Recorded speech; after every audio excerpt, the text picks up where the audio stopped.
a blue light special in honor of Kmart and Joe Biden. No. Yeah, lots happened since we last recorded. We made it. We made it past Election Day, and and I had a partial bathroom remodel going on, and times they are a changing. Hopefully. We'll see what they do at the Four Seasons landscaping place. At least your bathroom has changed. Yes. Our government has maybe not, but no. No, we still have hope. I've never looked forward to January so much. Usually I hate January. Yeah. I think it's going to be okay this time. The only thing worse than January in Minnesota is February. You're listening to Time to Lean, and here's a song, episode 54, with John and Phil. This is going to be a good one, I can tell. I got a feeling. I've got a feeling. A feeling deep inside. Oh, yeah. Oh, no. Oh, yeah. Oh, no. Oh, yeah. It just generally sucks more. I don't know. The weather patterns have changed, I think, a little bit. But I remember January, you'd get stuck in this just stretch of days and days and days without any break, just totally below zero, like 30 below zero for 2 weeks straight. And, oh, God. Yeah, sometime in December, if the patterns hold, we'll get a snowstorm, and the snow will just stay here for months. I just got a little bite to eat. I thought you were going to talk longer. I'm sorry. No, I thought maybe you left. I'm bumming you out. No, that you know that thing where the snow piles up on the streets and it gets blackened, kind of like a bad fish. That's a new one for me. I don't think I've ever heard that one. Okay, anyway, as you were... It just sits there and slowly gets packed down. You know, the sun might melt it a little bit, and it becomes this hardened, crusty ice thing. Ugh. And then a little more snow comes on top of it, and it just piles, and it sits there until March. The end of the driveway, sometimes it gets so piled up that you can barely see it back out into the road. Yeah, or you've plowed it out, and it looks like a stone carving or something that's been dynamited out. There was one year where it kind of, I don't think I would have had to do much to do Mount Rushmore. Mm-hmm. And one year I was really tempted, but I don't know. I mean, I'm not a sculptor. I couldn't have made it look just like it. But I'm no Gutzon Borglum. If you were a sculptor, but then again, no. That's a reference. I don't know this one either. This is starting out interesting, as they say in Minnesota. So how do I sound? We got the weird... You got the right mic this time. Weird audio last time. That was exciting. Yeah, it's like watching cable news when half the people on it are from their homes. Yeah. The funniest... This is terrible. I don't think anybody gives a shit, but oh well. It's one of those days. I'm watching good old MSNBC, and favorite personality Rachel Maddow, who I think is in quarantine right now.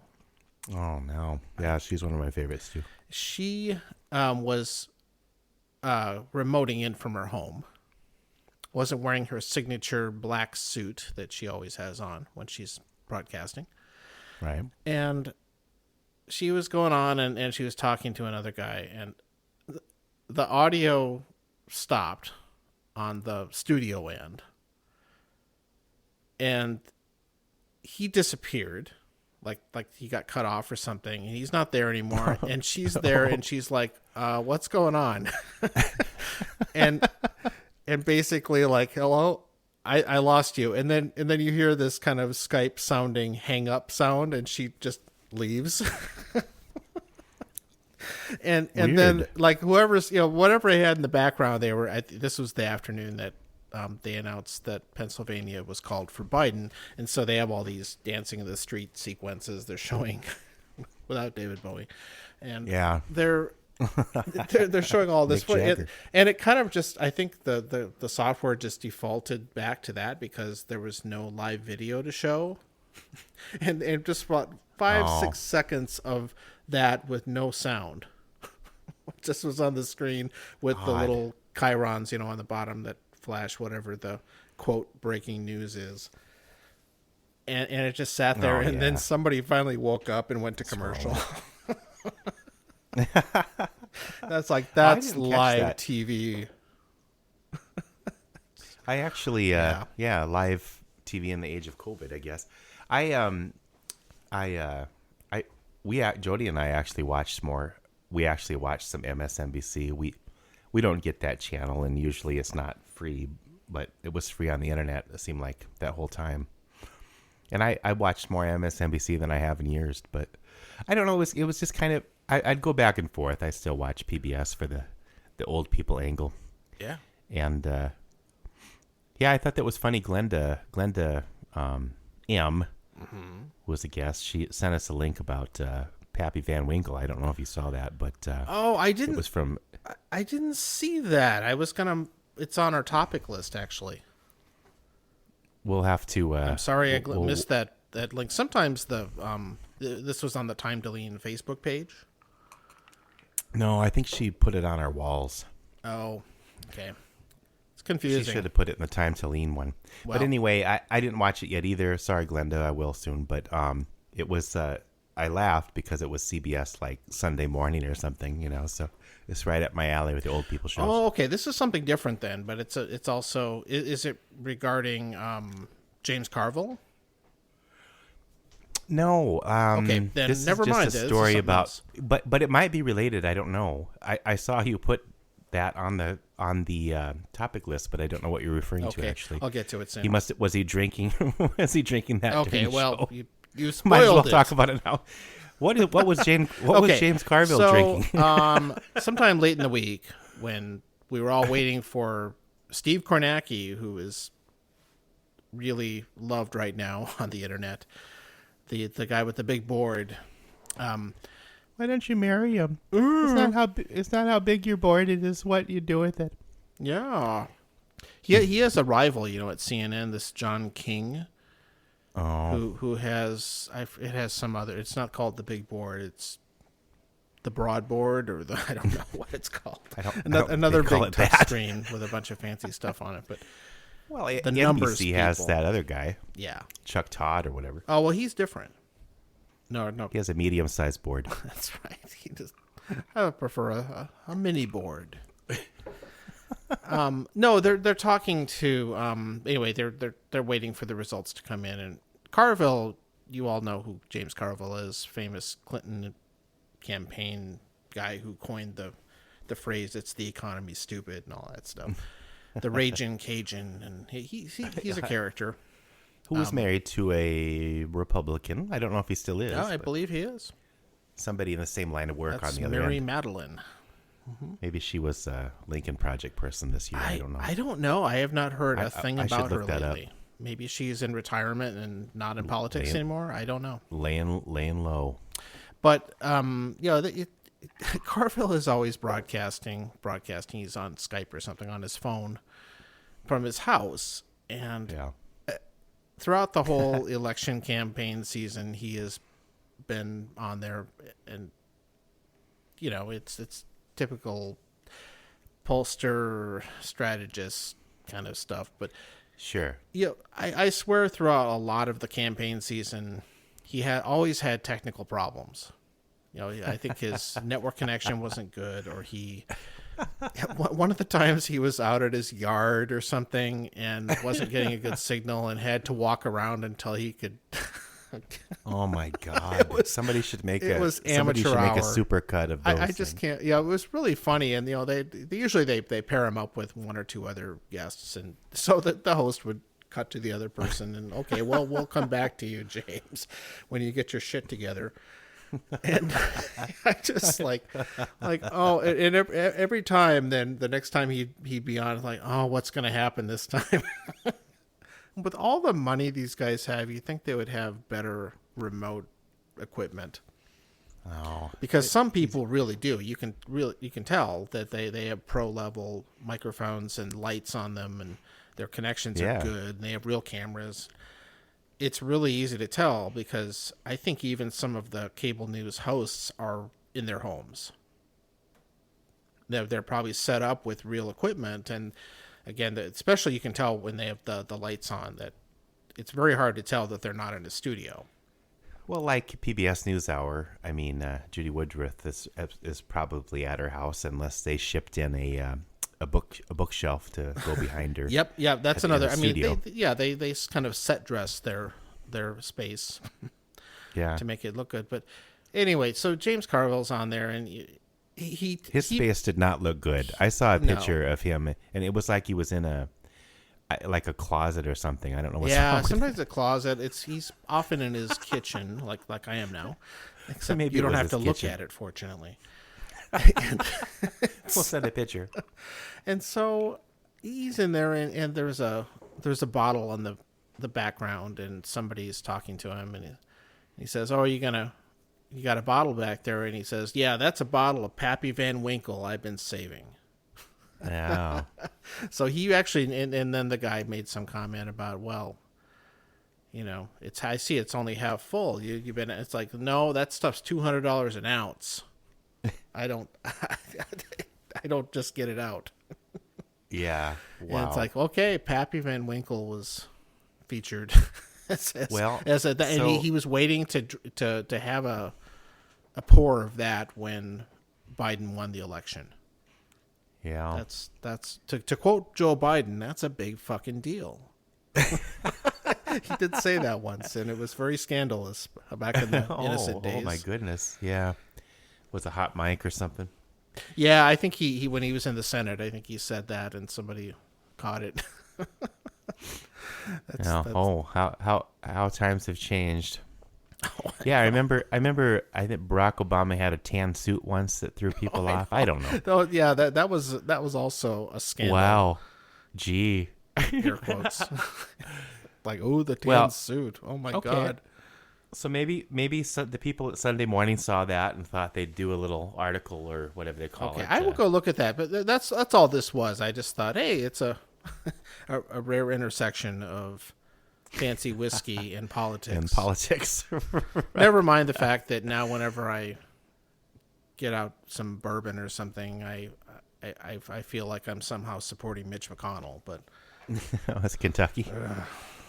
Yeah, you gotta distance yourself from those things. Well, we can get some more local stuff, I guess.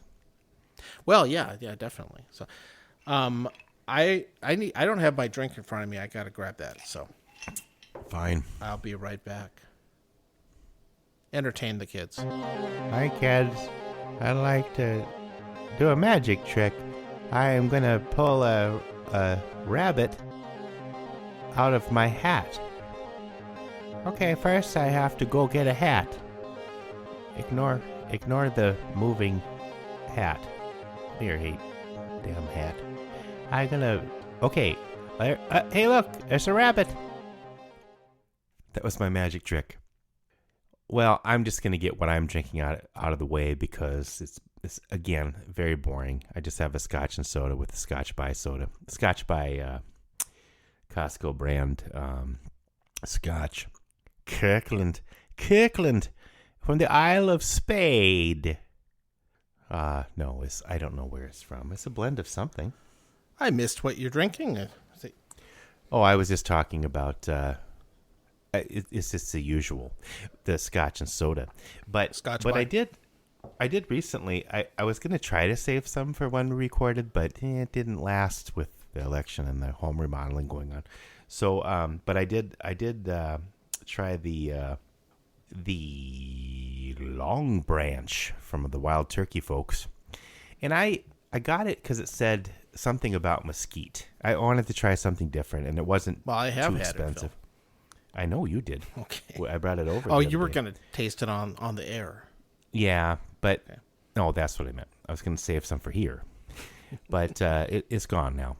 But it was in the 30. It's probably in the 33 to 38 range or something. I think I got it for 36. But Maybe that's probably a little high where the corner place I go when I don't want to travel too far.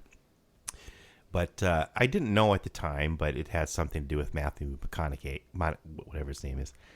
Matthew M. Friend of the show, Matthew M. Matthew McC. Friend of the show, as they say, right? FOS? FOTS. So that actually is somehow tied into Matthew McConaughey?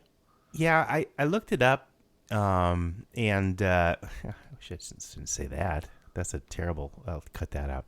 But no, yeah, evidently they hired him.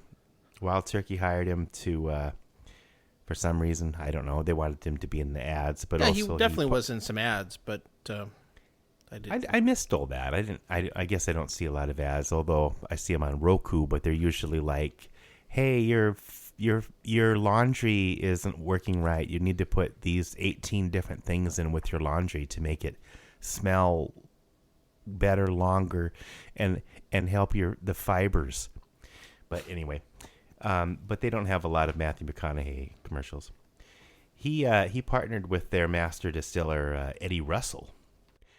And the idea is it's a Kentucky bourbon with kind of a Texas sort of connection, because I guess that's the tie-in there, Matthew McConaughey. And they refine it with some Texas mesquite and oak charcoals. And it's 86 proof, which is kind of in the mid-range there, I guess.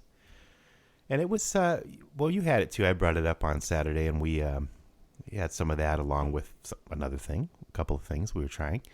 And I think you liked it okay. It was it was proof, decent. But it wasn't. It's a very much like it's actually much more similar to a Tennessee-style whiskey, which is like Jack Daniel's, which is basically a bourbon whiskey that's been filtered through charcoal filters. I wonder if there are a couple of companies that are trying to compete with Jack Daniel's a little bit, because I noticed that Evan Williams changed their label, or the liquor store owner pointed that out to me and said, "Hey, look at that! Looks a lot like a Jack Daniel's label." I'm like, yeah, you're right. The basic Evan Williams has always kind of had that black and white kind of old timey frontier saloon label. They sort of took it up a notch now. Okay. It doesn't look exactly like Jack Daniel's, but I got what she was saying. But yeah, no, that's an entire subset of bourbon. I mean, Jack Daniel's is basically bourbon. They just don't call it that. Yeah, but it has that extra filtration, which is supposed to add something or take something out. It's extra smooth. I haven't had Jack Daniel's for a while. I know companies like them and Evan Williams not Evan Williams, Maker's Mark are branching out into trying different types of things, but I don't know. The only different versions of Jack Daniel's I've seen recently are like they're adding something like apple or maple or I don't know. Oh yeah, well, that's horrible. Yuck. There's there are single barrel and fancier versions of Jack Daniel's. Sure. There's the Sinatra Maybe that's not new version. Oh right, that's right. That's I think the top of the line Jack Daniel's. Sinatra. Yeah, I've never had it, but if it's got like his Pappy name Van on Winkle of Jack Daniel's. Yeah, except you can actually buy it. Well, I'm making another Scotch and soda. But yeah, anyway, I like. Aside from the fact that it didn't have enough mesquite for me, I was hoping it would have a better. I was kind of thinking maybe it would have a smoky. There's a hint, a very subtle hint. I have had a one or two mesquite smoke whiskeys, and this was not it. No, I was hoping it'd be something like that. I mean, maybe a little bit in the finish. There was just a hint. If you drank 3 in a row, you picked up a little bit more at the third less. one. Then you have it picked up a little bit. So anyway, I'll pretend that's what I was drinking. You remember a while back you had a beer that you did not enjoy. Oh, the Connie, salted nut roll ale. Connie C had. Well, I am actually gonna try and top you. Oh no! And today, What did you do? Well- You have a novelty beer? yeah, I don't think it's very novel. Oh, see, you're surprising me. This is very odd. You don't like beer. You don't like novels. I don't think I'm going to get very far with it. This is clean out the fridge night, and Okay, all right. which we're going to We get should back do that. to. We But should do that every few episodes. I found this is buried at the back from last summer that a house guest had left here. Oh, it's aged. This is alcohol-free Heineken. God, that seems like a total. It's a why, stunt. Why bother? Well, let's find out. I'm going to try it. I don't particularly care for Heineken. It's okay. All right. Okay. How's it on the nose? Aluminum Caramel piss. No.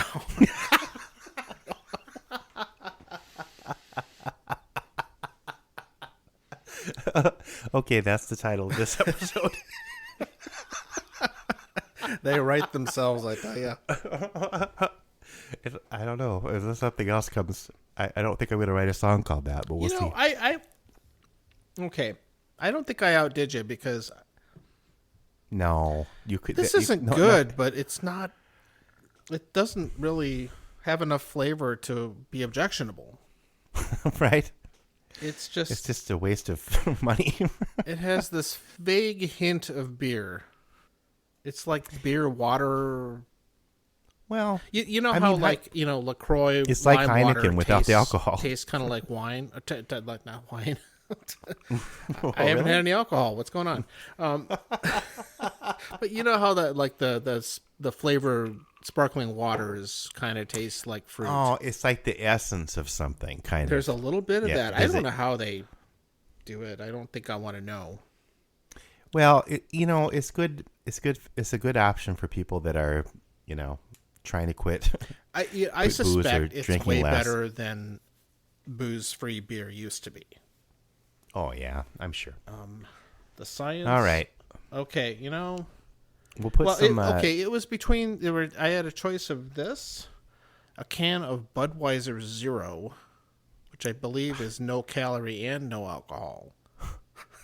You could do. It's just You water. could do a tasting. You might as well open that one up and try it out now. I don't think I can take it. And there's also a random can of hibiscus something seltzer water that's also got alcohol in it. It's like kombucha with alcohol or something. Oh, it's like a wine cooler. Hibiscus wine coolers. My God. Hibiscus berry or something like that. It's Oh, okay. some people do like them. I know. Hey, people that do. if anyone that left those in your fridge is listening, whatever Some floats your might. boat. One thing I'll say, I think these are good. South Dakota connection with these alcohol-free beers. They're like other kinds of cheap beer. They're very good Yeah. for making red beers. Oh, Tomato sure. juice. I get it. Yeah. Because you don't Well, want we a used to strong do that with, tasting beer. Yeah. Or olives. I don't know what they called that. They didn't call it a green beer, but Was that like a chelada? no, it was just. No, I no, remember- cheladas are beer and clamato. Yeah. No, and maybe rimmed with pepper stuff, See, and that's getting maybe a little lime. too fancy for Eastern South Maybe Dakota. lime too. Now that I never saw that in Eastern South Dakota. But they had, it was. I don't know. We went to one bar where they ordered back in college, where they put the olives in there.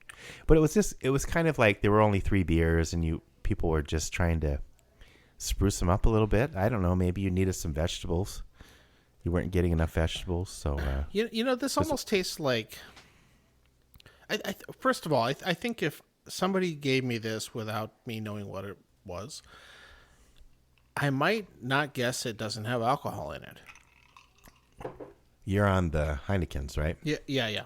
This, Well, I wonder. I was I interested said, in that this one. is a crappy beer, but it sort of tastes like beer. It just Yeah. kind of muted and Yeah, I think you know. I think in that range of beers, Heineken's better than some, but Well, I don't know how it tastes compared to real Heineken because I don't remember the last time I had one. I don't know what I would compare it to. Yeah. It's kind of like Budweiser with a little more flavor, I guess. Yeah, this reminds me, it's German. and then another thing I get out of this is, it's like artificially sweetened lemon soda that's sat out too long, or something. Odd. There's this weird kind of almost citrusy. I don't know. You're doing a tasting of of alcohol-free Heineken. it has They're not a lemon, sponsor. It has a lemon creme brulee hint of acidic caramelized yogurt. No, I don't know. Yeah, it's interesting. It's drinkable. I'll give it that. A hot summer day, you want a beer, but it's only 10:30. You know, You're doing yard work. I don't know if this one has. This might have calories in it. I don't know. Well, you got to have some calories sometimes. So speaking of, I'll get to this when I go to my actual drink, which I'll get to it a little bit. Oh, I thought that was your actual drink. No, I I'm was not like, going to what? just have this. Are you kidding? You got some Pappy Van Winkle. Yeah, I've seen Pappy Van Winkle once. I've never had it. I have an ounce of it. Well, I don't think I couldn't even afford an ounce of it if it goes at that rate. yeah, $200. I think that's probably the price if you could get it at a bar. Which is about right, though. Those really high-end ones can go for that. I think you talked about that a long time ago when you were in Texas or something. That's exactly like when that. that this was a And couple you years saw ago. they had a special cabinet of where you could get a little tiny. They had the expense draw of account something. cabinet. Back when people used to business travel and spend all our money on stuff like that. Oh, business travel, yeah. Mm-hmm. I don't think I could deduct that one, but Well, that's people who don't reimburse, work for not deduct. Maybe a I could school. deduct it if I was rich enough. I could get the right accountant and whatever. But I don't know. Everything I hear about Pappy and stuff like that is that it's not that great for what it costs. it can't be worth the price. But I No, it's we'll watch the video Glenn sent and Yep. Well, I'll come back to that. we should live stream it right now. Probably get our podcast taken out.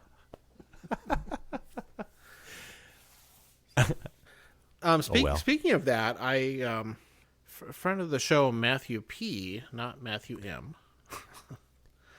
No. Or McC. had a bottle of Johnnie Walker Blue Label. Okay. Which- We haven't had that for a long time. I think we had that at a holiday thing once. Back when they had those. It's been a very long time since I'd had it, and he had a bottle that he was kind enough to share a little bit with me, and Yeah. it kind of how to put it. It is the most smooth. It's very rich tasting. It has almost no edge to it whatsoever. It is very pleasant. Goes down too easy. It would be amazingly easy to drink. It's very drinkable, I think is what we're trying to say. Yeah, a little bit like this beer. No, it was very, very good. Very pleasant. It has this nice kind of malty, fruity, no smoke as far as I could tell. Sure. Character to it. It's really nice, but I just can't. Here's one of the things that's wrong with it, besides the fact that It's lacking some character, maybe? it doesn't have much character.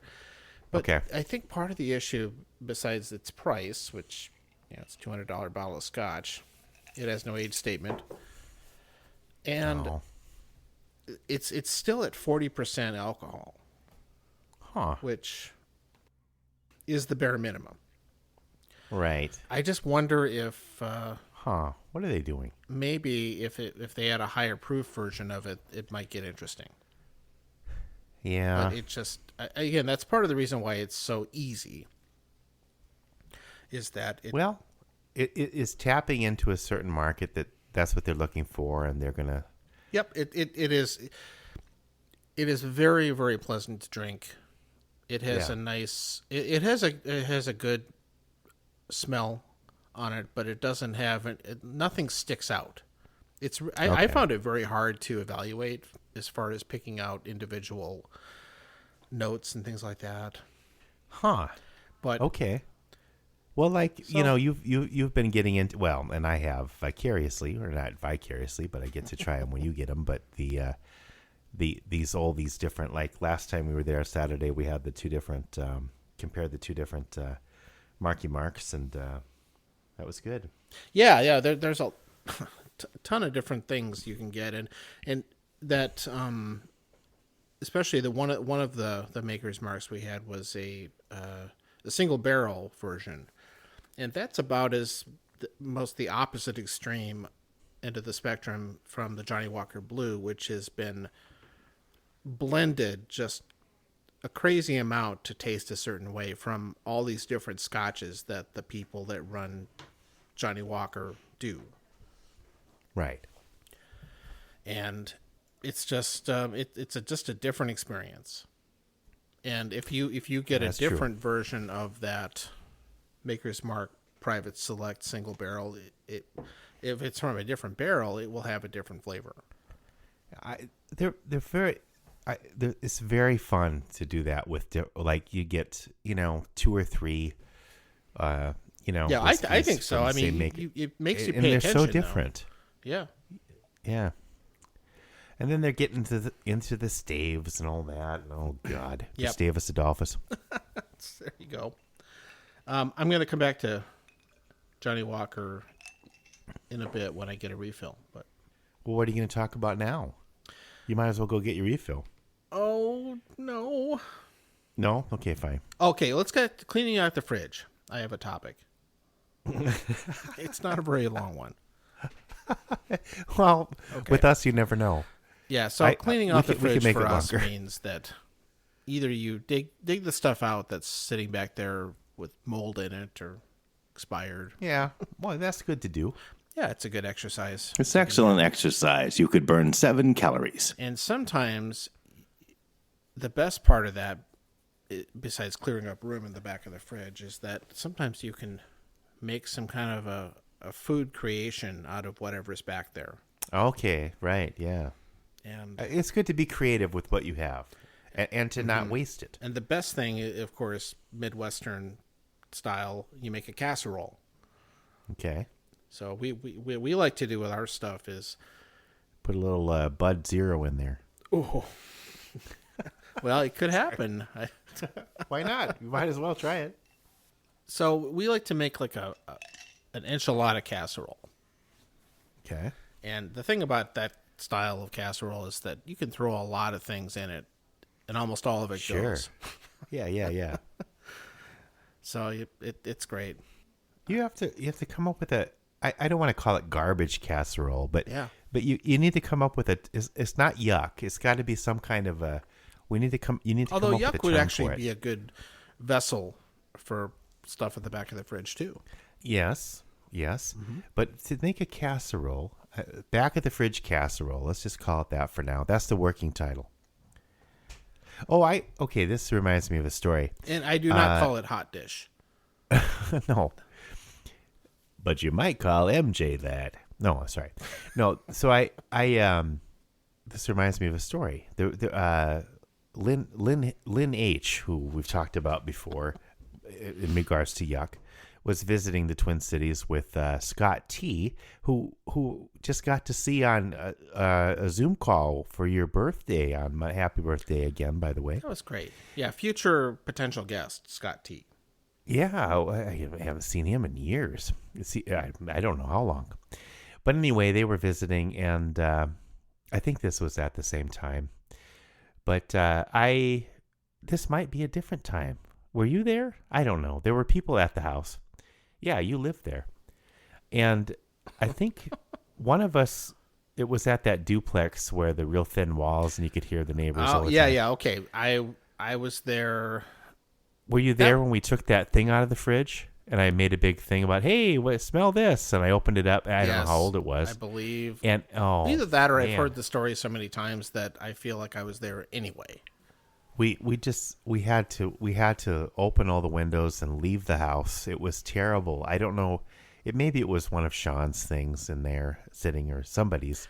And to be clear, this was the first apartment I lived in the Twin Cities. So I moved here, and I lived there with you and your brother and Sean. Yes, Blake H. Yes. And Sean C., who's been on the show a couple times. But yeah, he had not left for space yet. Major Sean. So we oh my God, that was terrible. It smelled kind of worse than death. It was rotting food. Yeah, I guess. Maybe it was a weird science experiment. I don't even know whose it was, but we had to leave the house and air it out for probably 3 days. It was terrible. Haha, Phil, you're going to make a joke, and then woof. It almost killed us. We almost died.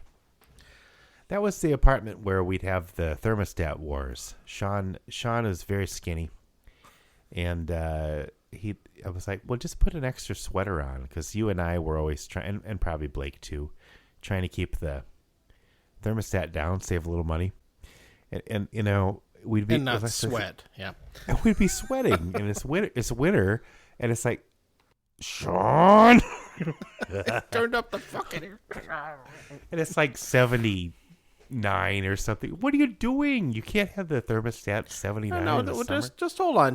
In defense of Sean, yes, he is lean, and he grew up next to a creek. It was well ventilated. He probably used to a fireplace or something. I don't know. Out on the frontier. They're burning cow poop. No, I don't know. Peat moss. This is Pete Moss with the news. Today's headlines. Cat escapes house. Neighbors looking for cat. Missing dog. People are looking for a dog. A bird got out of a house. People are looking for this bird. I don't have any descriptions, so sorry. This has been Pete Moss with the news. Good night. That ties into a subtopic, the infamous fart-absorbing couch.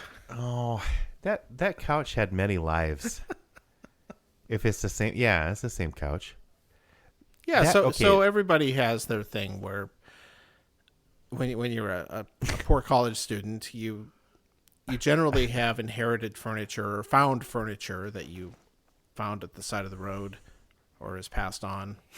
Well, this actually was my dad's first couch at the Lazy U Motel. There, and this couch was given to you when you moved out of Rapid City. Sure, something like that. Yeah, I think because Blake and Sean and I, well, Blake and I lived together with somebody named Jade, and then Sean came later. But my dad brought that couch over because he'd moved onto that couch. That couch, it was in the old brownstone buildings that we lived at. I associate it with summer. It was the rainiest summer ever. How many times do you think that couch got moved? I mean, it's moved in and out of places. I don't know for sure what happened to it after you and I and Sean and Blake lived together. I think Blake took it somewhere else after that. Mm-hmm. So one more hop. At least one more. So what's that? Like 4 times? And maybe he left it out at the curb and somebody else took it. Maybe. It could still be around. I doubt it. So was that the fart absorbing couch? Well, because Lynn and Scott had visited that time, so that probably is where that came from. Yeah. Yeah. So before that, when we lived at the brownstone place, Sean, it was a really weird apartment setup. It was like a kitchen, 2 bedrooms, a living room and a bathroom and a hallway. But because of the fire code change since the building was made, they turned this little turret that probably used to be connected into a separate apartment. And that person in that apartment needed access in case of a fire to the rear of the building. So our hallway was kind of a common thing. And all the rooms were on one side and the bathroom was on the other. And that person needed access through our hallway in case of a fire, which was kind of odd and maybe a little creepy. But so all the doors locked, it had all these doors, and I just wanted to lock everything at night because I didn't even know who lived in the turret. Could have been a weirdo. But you'd have to go across the hallway into the bathroom. Anyway, so that Sean moved out, and he was sleeping on the couch, basically. So kind of his bedroom was the living room, and Jade and Blake were in one room, and I was in another, off the kitchen. And one day, I don't know if we kind of smelled something interesting or what the problem was, but maybe we decided interesting. We decided to clean, or Sean was doing something. I don't think we had a vacuum cleaner, whatever. But he lifted the cushions off, took the cushions off. Maybe he was trying to find something. It was before cell phones, so it wasn't that. But he took the cushions off, and there's this little flattened mouse that Sean had been sleeping on for I don't know how long, and flattening that thing. And it was two-dimensional, right? It was two-dimensional. It's like one of those cartoon things where the steamroller runs over the character and Sean Roller, and is picked up, and it's like a piece of paper. Yeah, I don't think Sean. Sean's fruit not heavy enough something to like that. Yeah, a mouse roll up. Sean was, which could be an alternate title to this episode, but Sean wasn't heavy enough to flatten that, so I don't know what happened. Maybe over time. But then another time, somebody sat on that couch and released a poof of Was old that at farts. the other house? That must have been the next place where I lived. Because I don't claim responsibility for depositing that fart. No, I always associate that kind of thing with Lynn. Although every now and then on a road trip, Sean would almost kill us. But I don't know. Maybe I'm just misremembering that. But I'm sure glad we brought it up. Well, there's another story with that, because I was still y'all would stay up a lot later than I did, and Blake and I were bakers. Make the bagels, and so we'd get up pretty early, and the time that Lynn and Scott were over, and Lynn was sleeping on the fart-absorbing couch, which probably is where it's got its name, because he was sleeping on it. But it was very hot, and yes, no air conditioning in this duplex. No. And so it's like 4:30 in the morning, and I'm on the way to work, and there's Lynn completely buck naked on the couch, and you don't want to see that when you first wake up in the morning.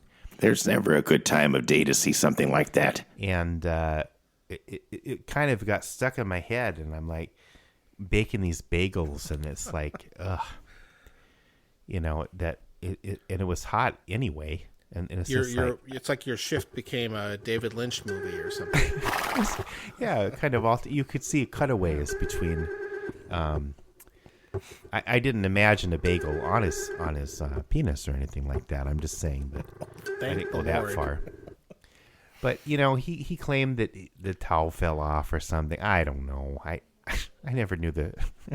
But anyway, that's not something you want to see when you first wake up. We probably didn't even sleep hardly because it was so hot. No, it was again all hot and humid, and yuck. How did we do it? I don't know. We had some good times there, though. Oh, absolutely. I don't remember. Yeah, I don't remember any, but no. Clearly, this is what we remember from. I just remember the bad things. That's just like the thermostat wars, the stinky thing in the fridge, and the fart-absorbing couch. And the next place the three of us without you and brother Rob moved into had central air conditioning, which seemed really so amazing. Yeah. Oh, the brownstones got really hot too. That was they would just absorb the heat all day long. And you're probably really, up on the top floor. We were. Yeah. It was terrible. But it was kind of funny because we were next to another brownstone. There was like 3 in a row. And you could look out the window at night and see people having sex and stuff. It was a weird. That was definitely the good city experience you got to have there. People didn't understand how shades work or whatever. I was fine with that. Yeah. Speaking of cleaning out the fridge and yuck, apparently, I think this is back to another Glendo thing. Reported that the last South Dakota Bonanza has closed recently. May it rest in peace. And where was that? I can't remember what she said. I forgot. is it Vermilion? Sure. She'll correct us. Or the narrator will fix it. Help us. I've never been to South Dakota. I'm going to say Yankton. I think that was right. And while we were discussing that, I had never been to that one. No, not even on a band trip. No, I don't think so. The Rapid City one's been gone for a long time, and I think it's after the Harry Steak incident. Hey, I'm Harry Steak with the South Dakota High School Sports. Vermilion High scored a 10-foot throw and a pass and a kick. And back to you, John. Which caused a 30-year boycott by our family.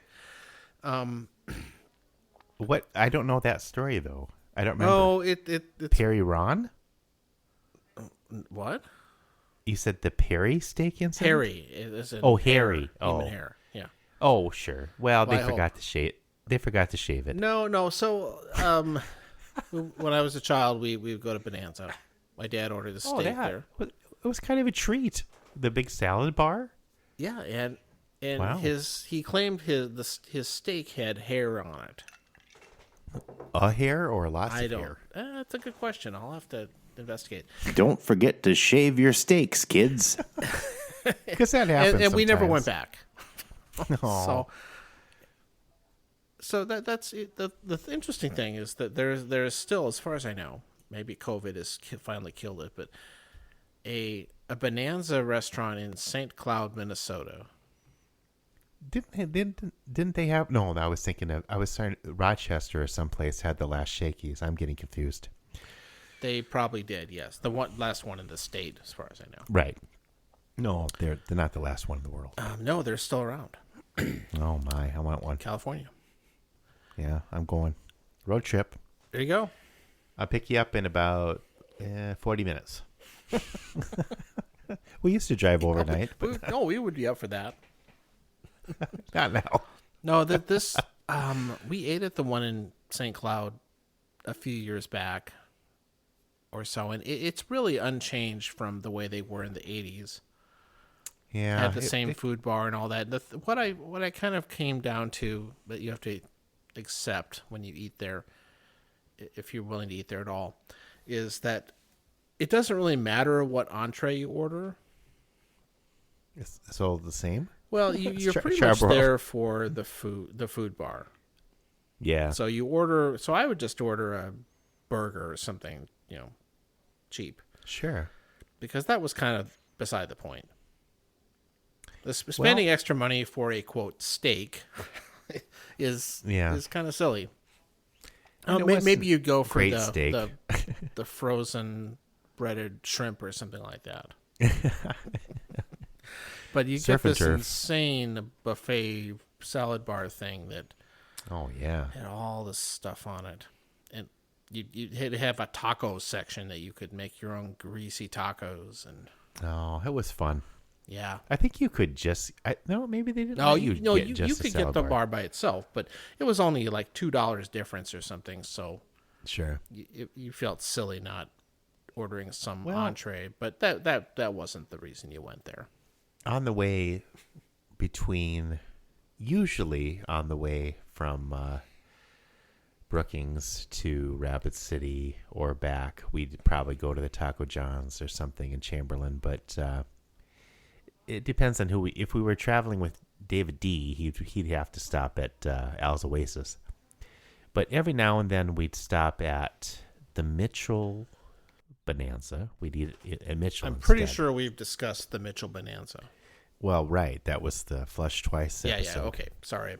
Go on. Well, no, it just reminded me of that. They had a Taco John's too, but it wasn't as good. I don't know. Yeah, that's right.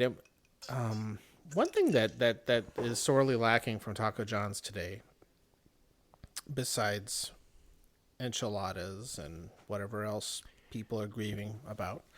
Glenda M, Glenda P, she wanted the flautas. The flauta. I don't know. I don't remember those. Cream cheese flauta things. Yeah.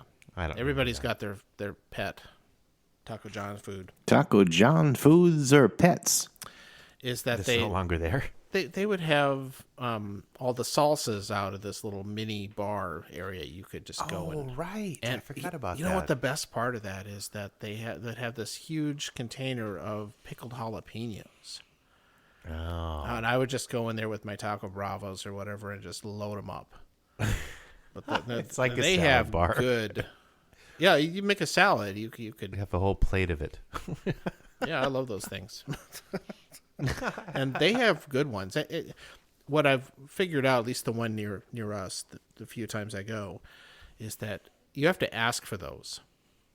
And like the last time I said, can you get me just a side of those things? And the employee rolls his eyes and goes to the back in the fridge and gets this huge industrial size thing of pickled jalapenos. Why don't they have they don't I mean right now they don't have them out probably because of COVID or something. No, I'm sure they'll come back when the disease is. Oh, so now okay, I get it. No, it's not a missing in action food. Anything like that. It's like a secret item. But you have when to you ask go to a for it, restaurant. though. Yeah, it's the hidden menu. You can pretend it's something like that. Yeah, it's like if you. Oh, my other favorite thing is if you order, say, McDonald's on one of their electronic systems, like they had the gross touchscreen that was gross even before COVID. But you have to use your tongue, which is really strange. It is. That's not a good idea. It stings.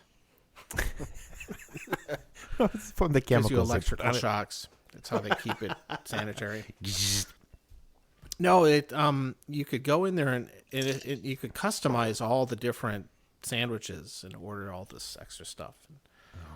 Weird. What's the weirdest thing you come up with? You think? What do you normally come up with? And then I'm trying to. Well, I wonder always what the weirdest- add extra, pickles or condiments, but Yeah, you could the add condiment king. you could add things like lettuce or tomato or to anything. most things. Although some things mysteriously didn't have options, but So you can't get like a egg McMuffin with tomatoes and hot and pepper sauce. to be honest, I never tried hot the pepper breakfast stuff. Or a hot fudge sundae with mud.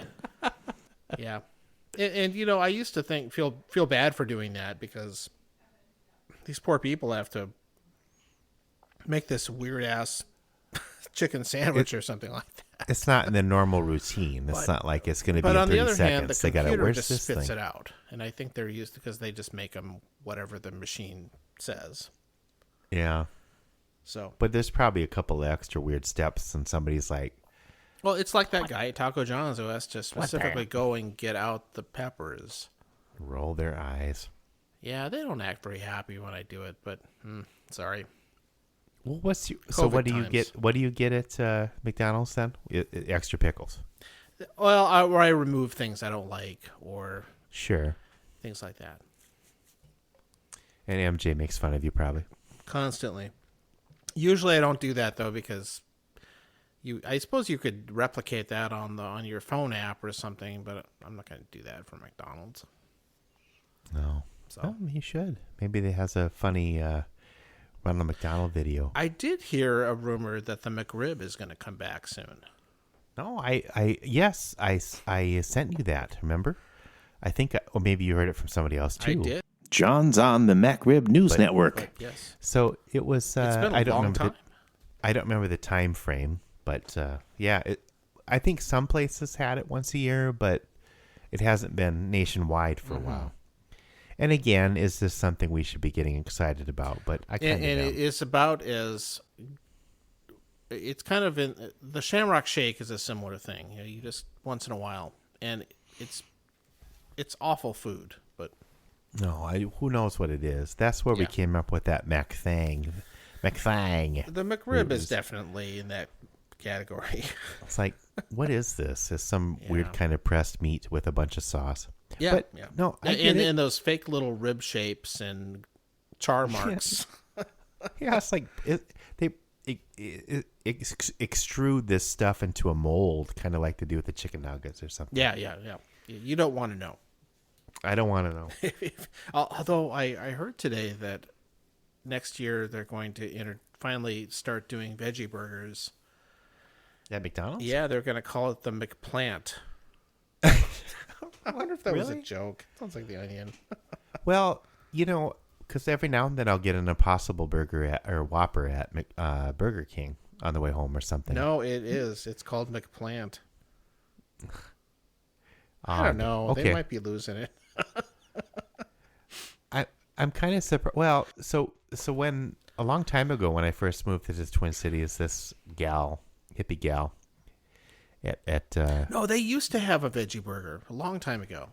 Well, she said she would get she said I'll go to Burger King, get a veggie Whopper, and I was like, what? They don't have that. So what it was just everything without the meat. Yeah, that's a little. And I'm like, menu that's hack not. thing.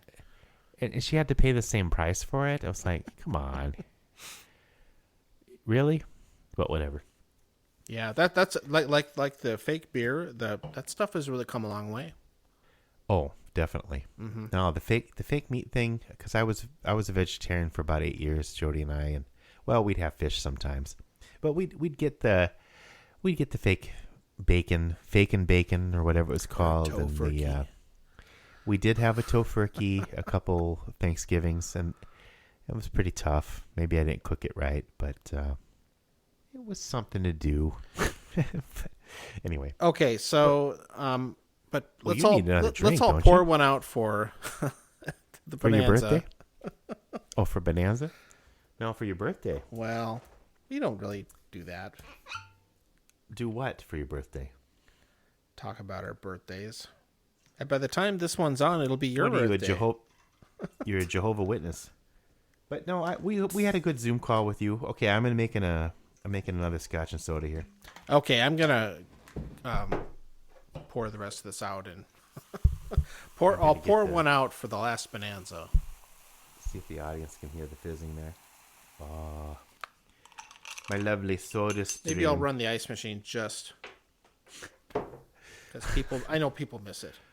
Well, I could bring back the ice machine theme song. John's getting ice. Might outlaw ice here in a couple years. I don't know. Oh, the old ice machine. It brings me back to, I don't know, several months ago.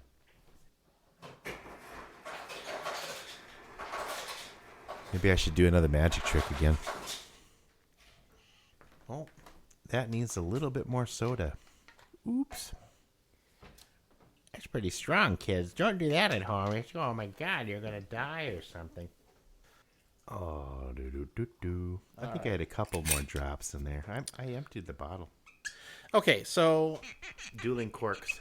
a while back we talked about this thing called the Jane Walker. Yes. Not the White Walker. That's Game of Thrones.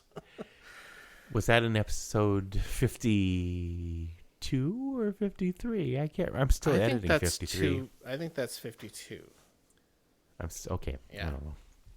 They're blurring together. Oh, I don't know. Doesn't matter. Fine. Where we talked about that, and I picked up a bottle. You did get some. Curious. Okay. So I got a good. bottle of it. It's so there are actually two. Again, the Johnnie Walker Company. There's two versions of There Jane are two Walker? different ones. One is a little came out a couple of years What? ago, or the 1.0, and what it is it's just a rebranded version of the standard Black Label. Okay. that is, I don't know. It's like, hey, What's the difference? We're not sexist or something. I don't know what it's supposed to be. So it's basically a black label, but it has a white label. No, it still has but it has a slightly different look to it, and it's a lady walker this time. The striding, thing. Sure. Okay. I've seen that. Well, I guess I saw the white box. Never mind. Right. But now there is a one that's actually different called Jane Walker. And this one is different. It's actually made by one of their master blenders who is named, is it actually somebody named Jane? It could be. I don't know. No, Emma. Sorry. Her name is Emma Walker, which I seriously doubt she's related to the founders of Johnnie Walker, who are probably 200 years old. But she could be. She could be a walker. She works for the company, and the master blenders are these people who come up with the formulations for the different. It can be, and blenders work at single malt distilleries too. It isn't just these big outfits like Johnnie Walker. They're the ones that combine all the barrels together to make the Scotch be consistent. Yeah, and that's I think it takes a lot of skill to do this work. I can't imagine. And she must be one of the biggies. So, but this is one she came up with. She's got her own blend. Yep. So that's a big deal. The thing that's interesting. It's a big fucking deal. Thanks, Joe. That's a big fucking deal. And it's a 10-year-old blend, but the thing that's interesting to me about it is that it's a blended malt. So that all the whiskey in this is single malt whiskey that's been blended. It's not a mixture of single malt whiskey with grain whiskey like most of the Johnnie Walkers are. Right. Johnnie Walker Green Label is the only other one that's like this. Okay. Now, and that means it's blended with 10 or older. Right? Everything has to be at least 10 years old. At least. Mm-hmm. Yeah. That's the minimum it can be in the bottle. So you might have a 12 in there. That's what they say. It could be mixes of older things in there too. If you put a milliliter of 8-year-old Scotch in, they have to call it 8. It's literally that small. So it's all blended malts. It's apparently it's dominated by a malt called Cardew, which is a space side kind of non-peaty Scotch. Okay, so it's got some. It's 41.9% by volume, so it's almost the minimum, but not quite. Okay, well, good for Emma. Yeah, Emma Jane Walker. I've had this once, and the thing that's interesting on the nose is it reminds me a lot of dry white wine. Really? It really has a strong, and that's a fruity note. Okay, but I haven't heard that describe. That's what hit me at least. I've read other reviews that don't say it the same way, but it's definitely got kind of that. No, I believe you. Bright citrusy apple kind of thing. But man, I totally get white wine. See, I think like a Pinot Grigio or some shit like that. You've created your own tasting metaphor or whatever they call it. Not metaphor, simile. No. Yeah, and in the taste of it, I still get that tang that you get from a dry white wine.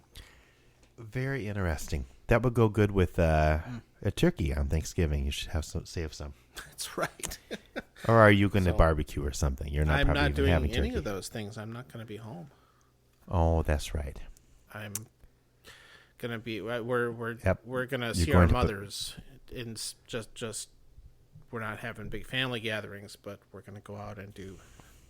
Well, unless things get even worse, which we might revisit, but it's getting worse. But I'm not at the moment. I'm planning to be out in South Dakota area. All right, got to see the mothers. Got to see those mothers. But anyway, the Jane Walker is actually very nice. There's not a bit of smoke in it. It's nothing at all. But okay, so it's a very space maybe I'll get to try it. Mild. but it's actually very tasty. And I think it was $30, which I think for a 10-year-old blended malt is pretty reasonable. Oh, that's not bad at all. I like this better than a number of other Johnnie Walkers I've tried. So Maybe even the blue? No, it's just I different. don't think it's as good. This definitely has a lighter flavor that doesn't stay with you as long. Yeah, okay. But it's It just doesn't stick you to know your what? The McRibs. difference isn't that big. Yeah, $30. It's really quite reasonable. I'm pretty pleased. Well, maybe I'll end up getting some of that on my own. It's a little bit. It tastes a little bit like Irish whiskey.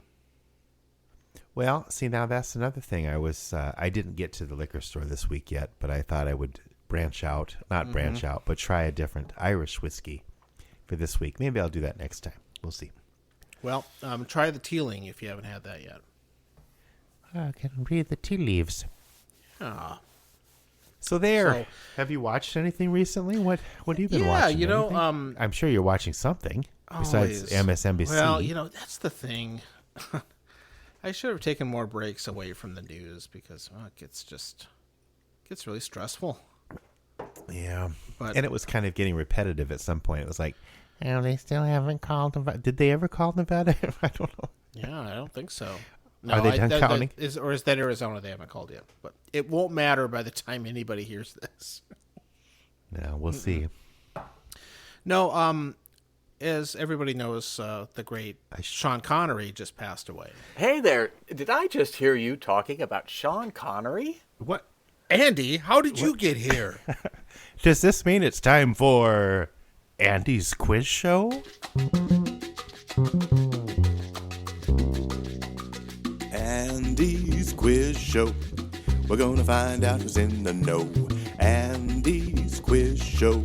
Ready, get set, go. That's right, it's a pop quiz show. Get ready to test your knowledge on all things Sean Connery. Actually, Oh no! I don't know Sean anything about Sean Connery Connery. and gold. Sean Connery is famous, for his portrayal of James Bond, and as you know, many Bond films incorporate the word gold in the title. Okay. Also, the Oscar figurine given to Academy Award winners is plated in 24 karat gold. Okay. Here's your first question, and this goes randomly chosen to John. What gold Sean Connery Bond movie was awarded an Academy Award? I would have to guess. Oh, it seems too obvious, but I got to go with Goldfinger. That's right. Okay. Oh, no. All right, so follow-up question for you, Phil. The heat's on. Was it for A, Best Actor, B, Best Visual Effects, C, Best Sound Effects, or D, Best Original Song? Best original song. I'm sorry. Duh. It was actually Best Sound Effects. It was Skyfall. Skyfall in 2012, won 2 Academy Awards. One for Best Sound Editing and one for Best Original Song. The only other James Bond movie to have won an Academy Award was Thunderball, which won for Best Visual Effects. Oh, best acting. Yeah, no. That's a acting. crime that the song from Goldfinger wasn't awarded. Oh, that's a great much song. better song than Skyfall. Yes, I agree. But a Viva Kill. Speaking of gold, not all that glitters is gold. The mineral pyrite is also known as fool's gold because although it has a golden luster, it doesn't have any gold in it. Name one element, John, found in pyrite. Ferrite? Well, I'm looking for an element name, so... Oh, sorry. I'm really... Okay. I'll cut this part out. Leave it in. Be honest. Is it carbon? No, I'm sorry. This gives you a chance, Phil. Now, if you want to jump in and name an element found in fool's gold, you could win a point. Iron. That's correct. Oh, It's that was my iron. number 2 choice. Damn it. Iron and sulfur are the two elements in pyrite. So it's tied up 1-1 right now. So this next question coming up will be for you, John. All the gold on Earth is believed to have rained down with meteorites 200 million years ago. Scientists know that the burning of the sun can create elements as heavy as iron. But scientists aren't sure how all that gold is formed. Astrophysicists have two theories about how gold was formed. I'll give you some options, and you have to identify which of these are viable astrophysical theories. Is it Great. Multiple choice. My favorite. A, that's right. A, the Big Bang. B, a supernova. C, two neutron stars colliding. D, a black hole. Or E, a comet. I'm going to go with a comet. Sorry, comets do not create gold. But there are still two correct answers in there, Phil, if you want to jump in and make a guess. Supernova. That's right.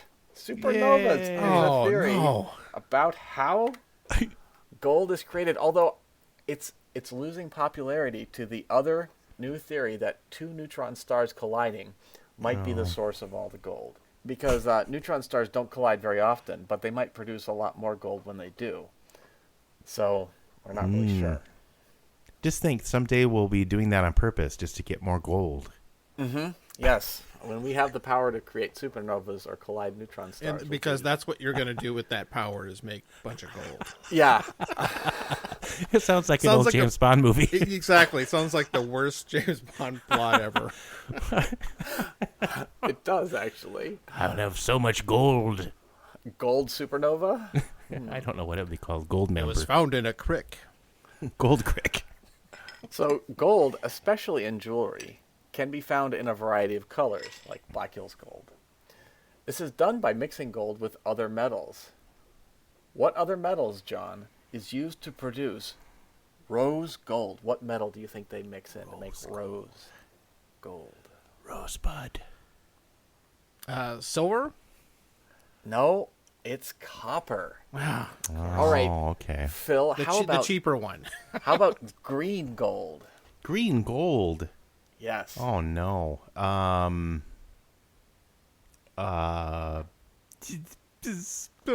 Sulfur. Sulfur, no. Sulfur's not a metal either, unfortunately. All right, It's called there's a smelly gold. There's a third color of gold, which is white gold. And this goes Right. back to you, John. What do you think they mix with gold to make it white? Tempted to say platinum, but Well, I mean, the clock is ticking. okay, platinum.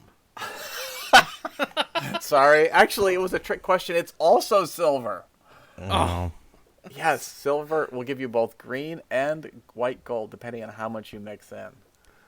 I was going So to say since you're silver. doing so well on the colors of gold theme, I've got some more color questions. Did you know that stained glass colors can be created with gold? They do Yes. this by Did I get a adding point? metallic oxide. That wasn't one of the questions. Oh, I'm sorry. They do this by adding metallic oxide powders or finely divided metals while the glass is in a molten state. So this goes back to Phil now. What color glass would you get when you added the element copper to glass? Well, I don't think it's sulfur. I'm looking for a color here. What color? Let's see. Copper. Copper. I'm going to say green. That's right. Wow. John, you better step it up. Phil is I crushing you think right Phil now. got the answers in advance. Well, a little cash, slide it under the door. It could be arranged. Are you saying the votes are rigged? He's the corrupt quizmaster. Let's see your yes. lawyer. All right, John. What if you put cobalt in with your molten glass? What color would you get? It would taste terrible. Red? Sorry, you'd get deep blue. Ooh. All right. Oh, okay, yes, that does make sense. And then, Phil, back to you. If you were to put gold into molten glass, what color would that glass be when it was cooled off?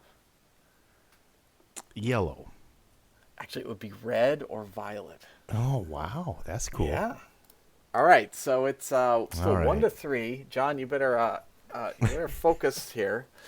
But I'm going to bring it home something local that might help you give a little advantage. So, all this gold we've been talking about comes to us from the hard work of miners and prospectors. Did you know that the Black Hills is actually a good place to find gold? That was not one of the questions. Yes. No, it's not. I've actually panned for gold many times. I assume that you probably have too. But I've never found a gold nugget. No. But some people have found gold nuggets. So here's the question. It's to wait, whose turn is it now? Phil's turn, right? I have no idea. Yeah, Phil, here's a question. When was the largest gold nugget in the Black Hills discovered? When? When? Is it A, 1886, B, 1932, C, 1961, or D, 2010? Yeah, because was it during the gold rush, back in the 1800s? Yeah, see, this is tricky. I'll say A, but it's not right. You're right, it's not right. I get half a point because I knew it. I know I'm wrong. It was actually discovered in 2010. See, fact, I thought that might be it. I was going to because guess it's that. So, Well, why didn't you? I don't know. In fact, I should always go with my first instincts. Definitely. My dad is a geologist, and in fact, he helped the discoverer determine exactly how much gold was in the nugget. he also wrote these questions, right? No, I didn't. I didn't consult with him. But The maybe Perry I'll Ron ask him. edition, yes. So the question to you, John, is how much did that nugget weigh? Was it A, 0.1 pounds, B, 0.36 pounds, C, 1.1 pounds, or D, 9.2 pounds? The biggest nugget ever found in the Black Hills. Oh, my God. 1.1. It was actually 0.36 pounds. That wasn't even that much. I mean, in terms of like giant things, it fits in the palm of your hand, but it was gold. Oh. Okay. Can you imagine a 9-pounder? Well, that seemed a little ridiculous. But Yeah, I think the largest nugget ever found was found in Australia, and it was considerably more, but I forget exactly how much it weighed. Maybe like 5 pounds. It was pretty big. Wow. okay. So let's get back to something more James Bond themed, since ostensibly this was Sean Connery that prompted me to ask you all these Terrible questions. topic. So here's a topic that's James Bond themed. We're going to go back into outer space, of course. Now I have 2 sets of things that are part of spacecraft. And in these sets of things, all of them are true except for one.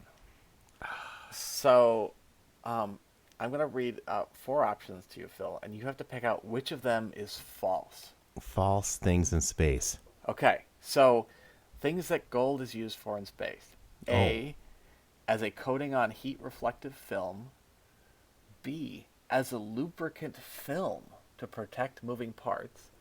C, as a surface contact probe for a moon lander. Or D, to coat the mirror of a space telescope. One of those is not correct. Which one? C. That's correct. Ooh. The surface contact probes for the Apollo moon lander was not made of gold. It was just like a regular wire. Oof. Did you know Okay. that, Phil? So I gotta remember to give you your. All right. It's no longer possible for you to win, John. But let's do the last question Then anyway. I refuse to concede. We can recount the votes. All right. So here are some more uses for gold in space. And again, one of these is not a real use, but the other ones are true. So A, as a conductor in guidance systems. B, as a hypergolic propellant. C, as a tinted coating on a spacesuit visor. And D, as part of a solar array actuator. Okay, so this is... You want the 3. false one, right? I want the false one. 3 of those are actual uses for gold in space. What's 2 again? The letter B was a hypergolic propellant. I'll go with that. That's correct. It is. I finally got one. Yeah, this is your second one. Is that a real thing? A hypergolic propellant? So yes, no. There's 2 things you need for a propellant. One is that it ejects from a nozzle at high velocity, and the other is that it has mass. So gold is good because it's very massive, but it's not reactive. And hypergolic means that it spontaneously combusts. So gold is kind of not great in your fireplace. No, hypergolics basically are usually super toxic and highly explosive. But they're great for getting you off, say, the moon, because you don't need air, you don't need a spark. You just mix these two chemicals together and they explode and send you up. An earth-shattering kaboom. Yes. So I did have a tiebreaker question, but we don't need it. So I guess we'll just move on and say, after counting all the votes carefully, Phil is our winner with 4 correct answers. Congratulations, Phil. Okay. This is so you just show up randomly now. What's going on? This Andy is scaring me. No, well, I'm so full of trivial, meaningless scientific questions that occasionally my energy just projects right into the middle of your broadcast. And spontaneous combusts. Yes, and once that energy has been released, the signal starts to fade, and I start getting farther and farther. I'll see you next time. Bye. Andy's gone beyond the dark side. He went supernova. Quick, make some gold. Andy's Quiz Show. We're gonna find out who's in the know. Andy's Quiz Show. Ready, get, set, go.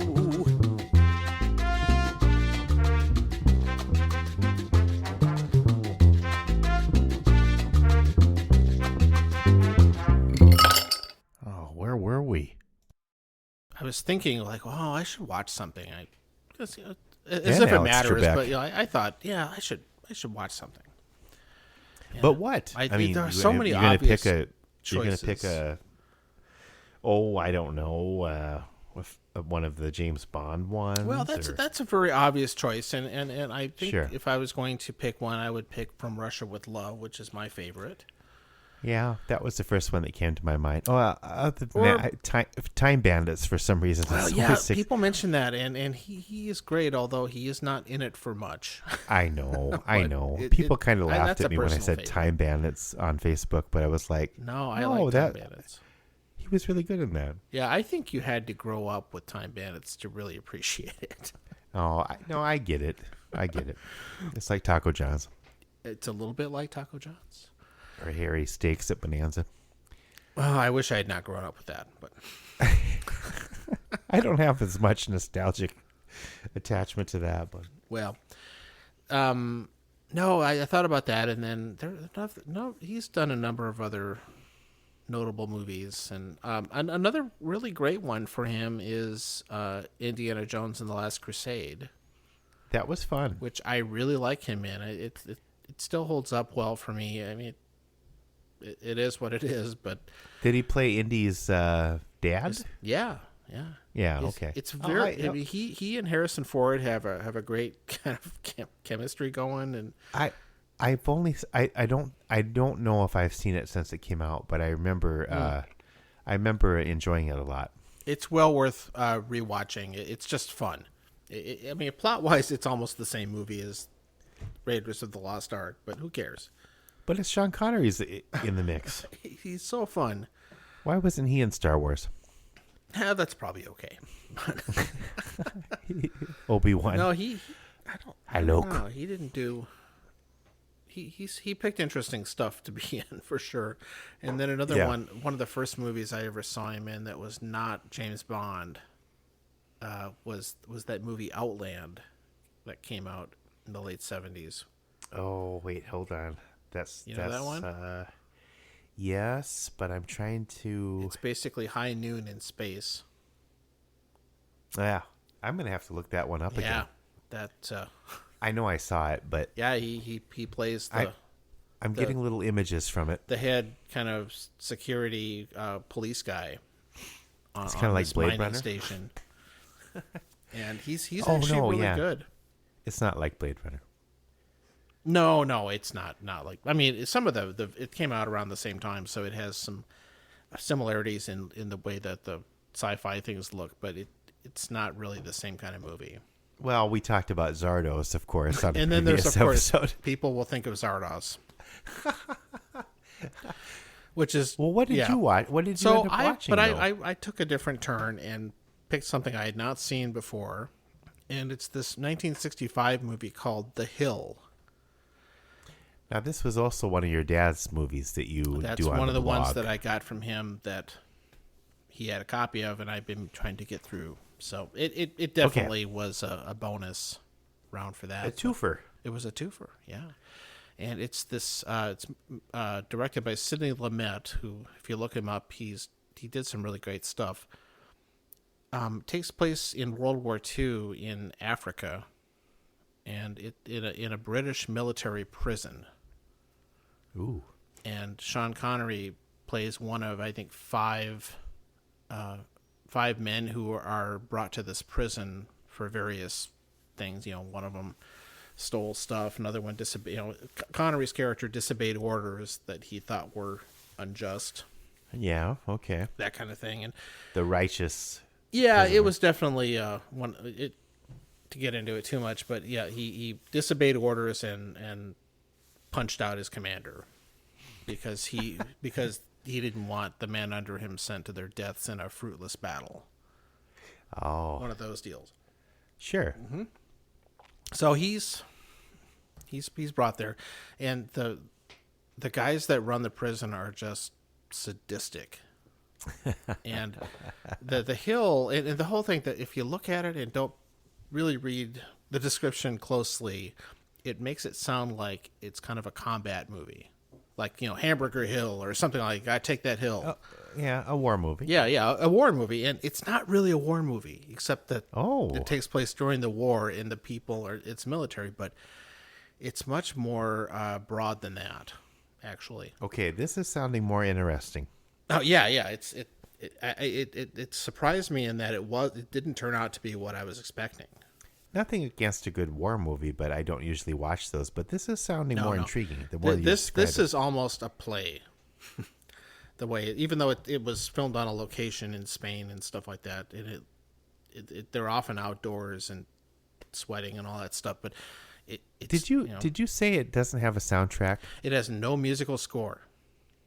And it's in black and white with lots of handheld cameras, and it's really really gritty and pretty cutting edge for the 1960s. I was gonna say, yeah, and the whole cast is great, and the thing that struck me is that a lot of the characters are just screaming out high voltage dialogue, and this lots and lots of what would normally considered scenery chewing.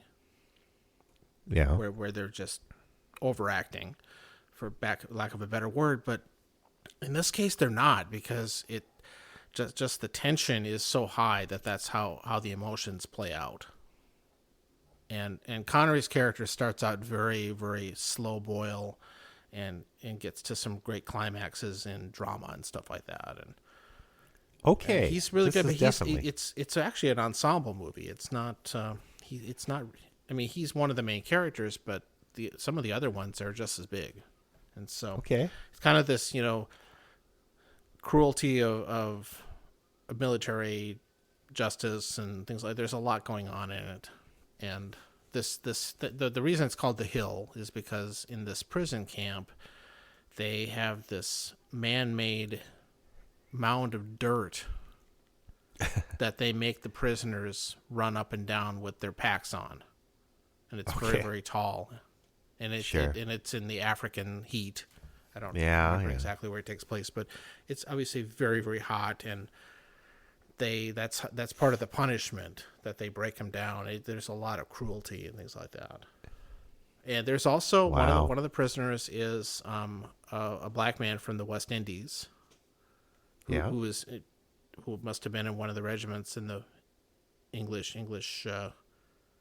military, and so that the race element gets in there too. All right. So there's a lot going on. It's really interesting movie. It's a little tough to take at times because it's very intense, but the performances are great. It really impressed me. I've never heard it. Why haven't I heard of this? I don't think it's very well known. Yeah, and It apparently sounds like a lot better than it should be. It was known made better. around the time of the early Sean Connery Bond movies, and apparently the only reason it got made was because Connery wanted to do it, and his name, got the thing made.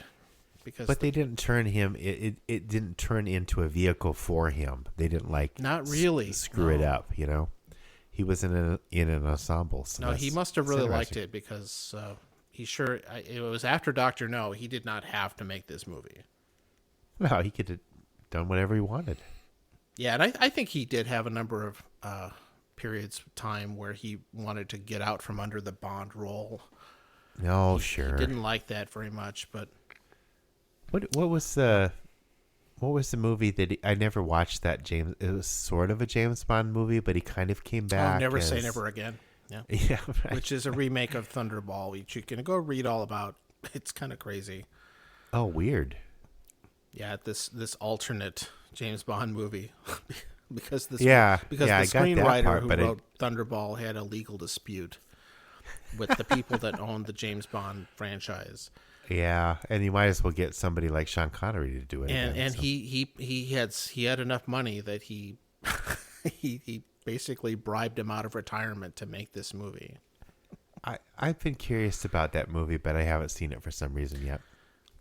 Yeah, no, I think I haven't seen it in a long time, but it's not great. But I think there are a few lines in it where Connery kind of makes fun of the fact that he's so old.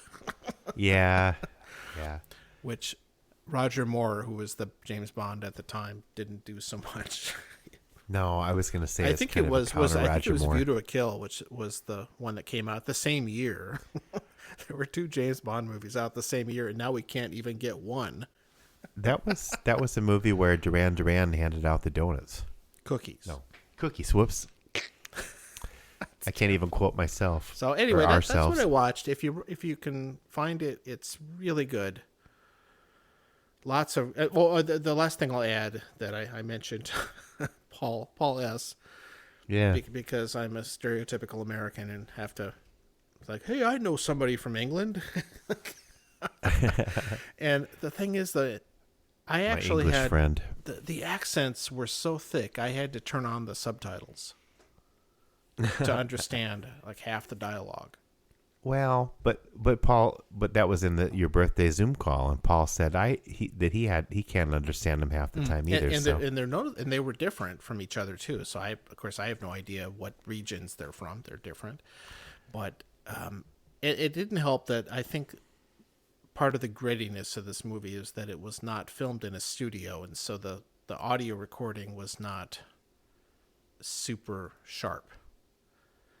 Right. So it was a lot of location dialogue recordings. So it was a little bit muddy sounding anyway, and then you get these thick accents where people are screaming at each other and yeah, when somebody's angry or drunk or something in an accent, you're not going to figure it out. So glad to have the subtitles, and once in a while you do. So don't be afraid to turn those on.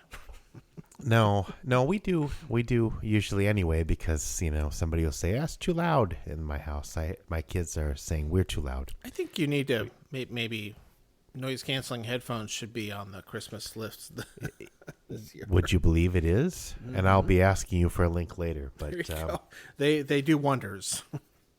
I definitely my oldest daughter is on the Christmas list. Yeah, she won't listen to this, so she's not gonna know. But nope, I think that's gonna make everybody happier. So. And we're getting older and we can't hear quite as well, I think, and so we're even louder. But okay, fine. So the one I watched recently was Last Man on Earth from 1964. I gathered that it was another version of a previous because on a different episode we talked about Omega Man, and I gathered that this was based on I Am Legend also, but it's earlier, and it stars Vincent Price, which I thought, okay, that would be interesting. So I made sure to watch that on one of these. Oh, you get to see it for free if you watch some ads about laundry detergent. But it it took me. I watched it over 3 nights, but that's just it became a little mini series for me. But I got through it, and it's nothing against the movie. It's just the way my viewing habits are. A little window of time at night, but I enjoyed it. It's let's see. So it's a post-apocalyptic kind of plague thing again. It's black and white, Vincent Price. And some of the differences are from Omega Man. Omega Man, which is probably more realistic, but he would talk out loud. He would talk to himself, which I think is more realistic than having a voiceover. In The Last Man on Earth, they had voiceovers. So the voiceover thing was not, in my mind, was not as realistic. Because even now, I'm talking to myself a lot more than I used to, not seeing people as much.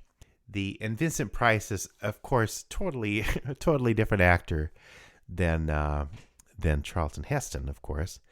This movie was nowhere near as broad, but it kind of played up it was more on the vampire end than the zombie end. He'd put garlic.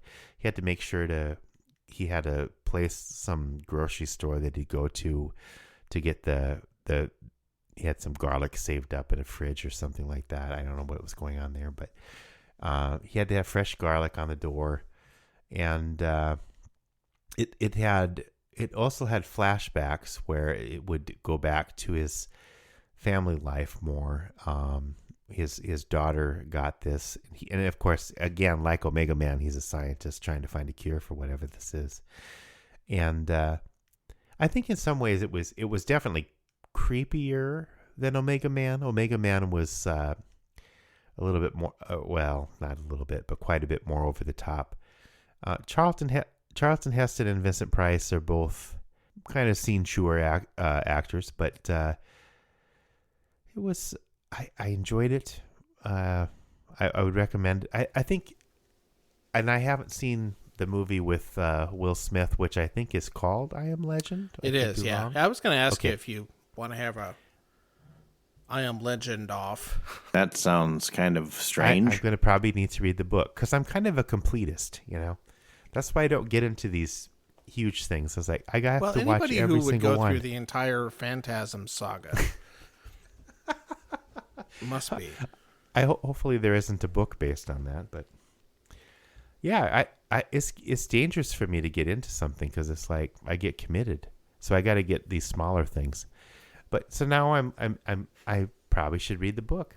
But so anyway, this was another difference was it was filmed in Rome. I guess they wanted Franz Liszt. Who's the name of that weird actor director? Oh, Fritz Lang. Oh, okay.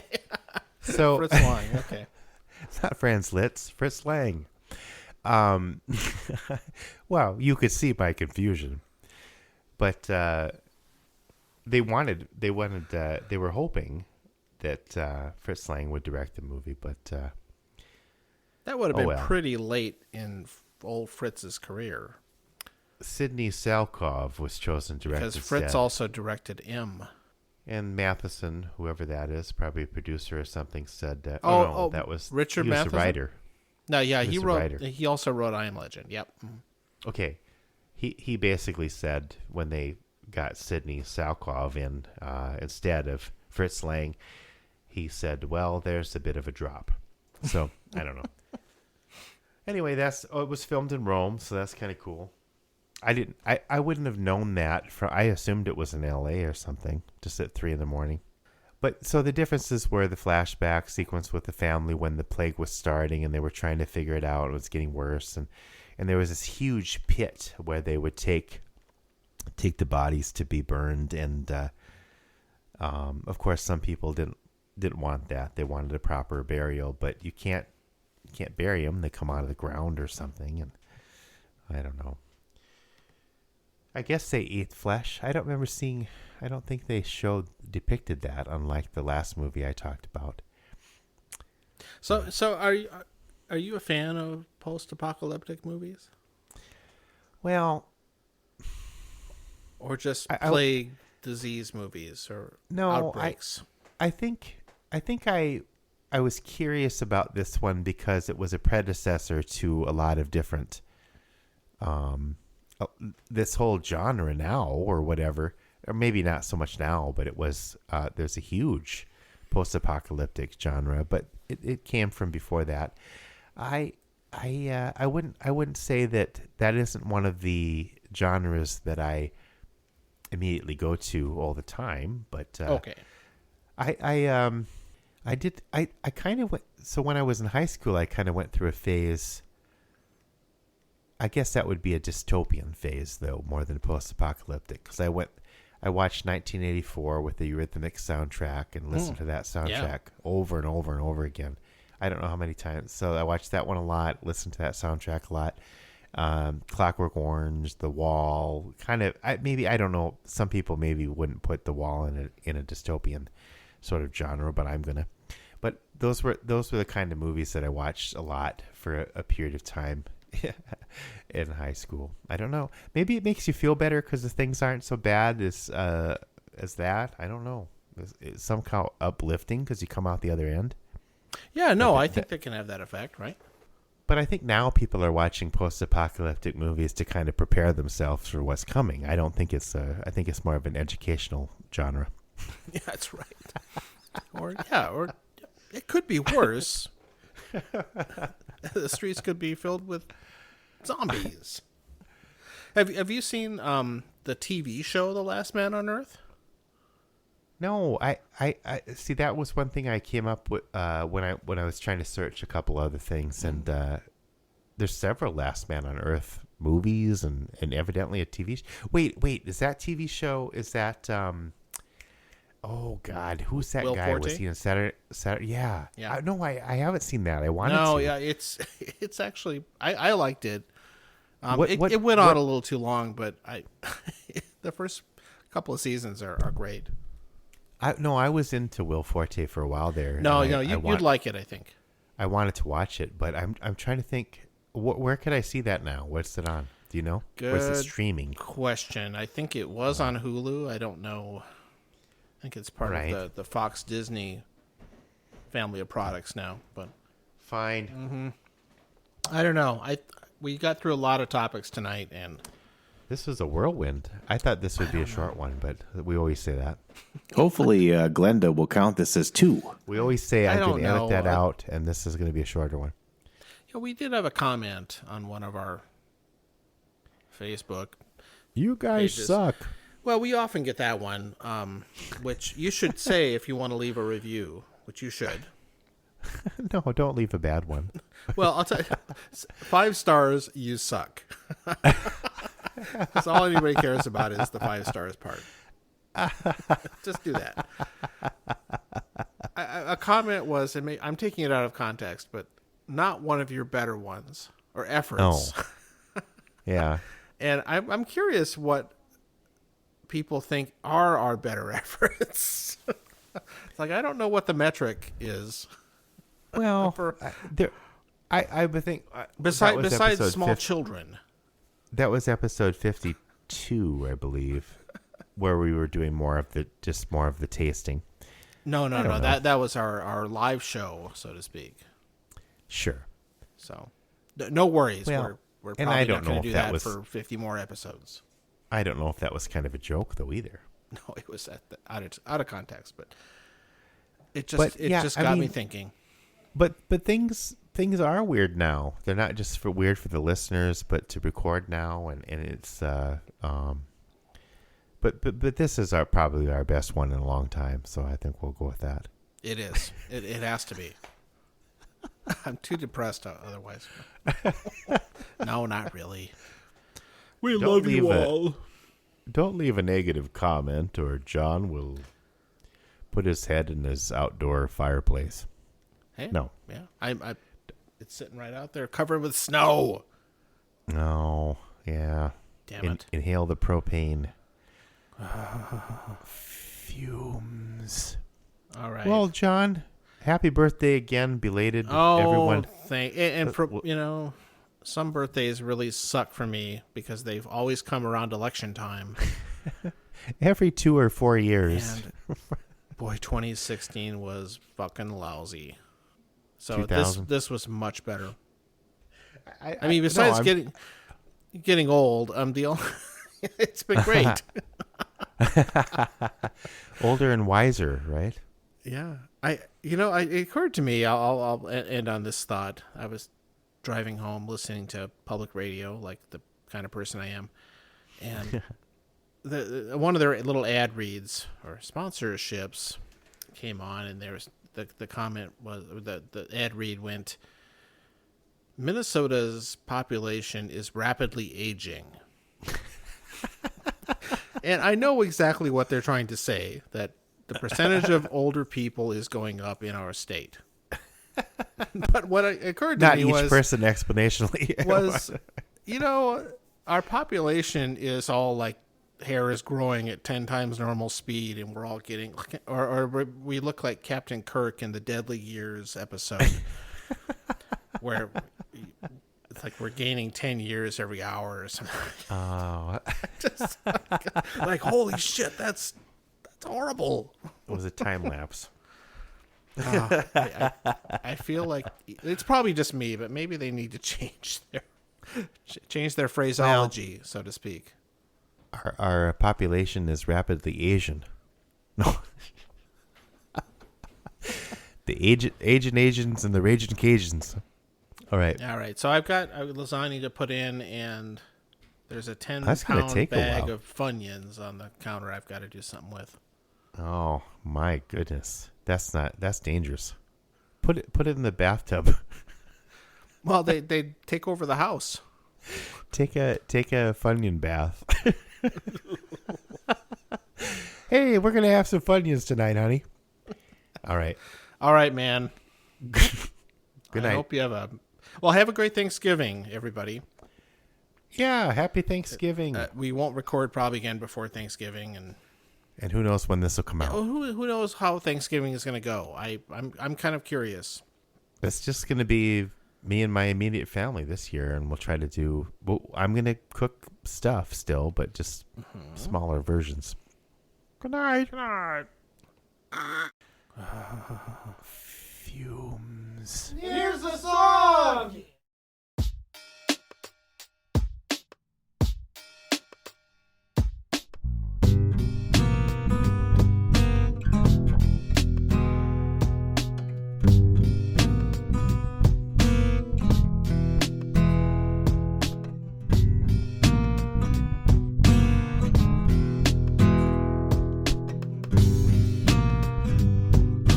Aluminum piss. Somewhere in the back of the fridge was a can of old gee whiz. Someone must have left it there, but I don't know who they is. I wonder, should I drink it? Will it still have its fizz? I open the can, put it to my lips. It tastes like aluminum piss. Aluminum piss. Aluminum piss. Aluminum piss. Aluminum piss. I set the can down and a genie popped out. He said I could have one wish. I was so surprised, my mind drew blank. This was really out of my niche. I knew about old genies and how there's always a hitch.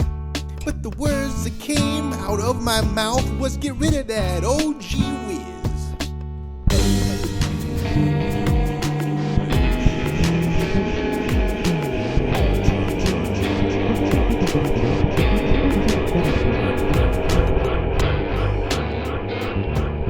Aluminum piss.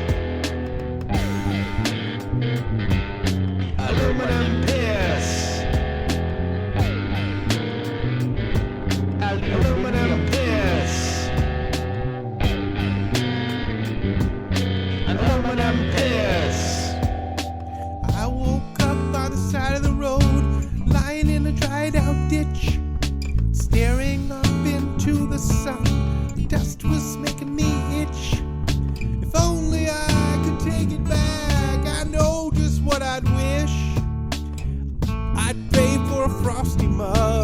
ice cold aluminum piss.